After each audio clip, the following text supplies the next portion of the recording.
بسم اللہ الرحمن الرحیم۔ کہتے ہیں محمود غزنوی کا دور تھا۔ ایک شخص کی طبیعت ناساز ہوئی تو طبیب کے پاس گیا اور کہا کہ مجھے دوائی بنا کے دو۔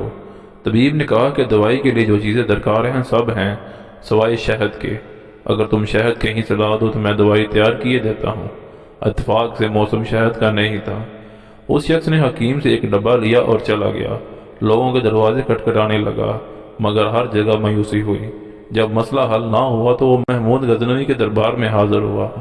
کہتے ہیں وہاں ایاز نے دروازہ کھولا اور دستک دینے والے کی روداد سنی۔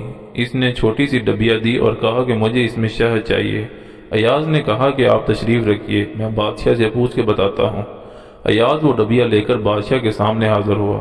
عرض کی کہ بادشاہ سلامت، ایک سائل کو شہد کی ضرورت ہے۔ بادشاہ نے وہ ڈبیا لی اور سائیڈ میں رکھ دی۔ ایاز کو کہا کہ 3 بڑے ڈبے شہد کے اٹھا کر اس کو دے دیے جائیں۔ ایاز نے کہا حضور اس کو تو تھوڑی سی چاہیے، آپ 3 ڈبے کیوں دے رہے ہیں؟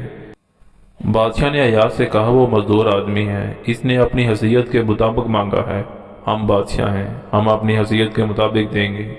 مولانا رومی فرماتے ہیں اللہ پاک سے اپنی حیثیت کے مطابق مانگے، وہ اپنی شان کے مطابق عطا کرے گا، شرط یہ ہے کہ مانگے تو صحیح۔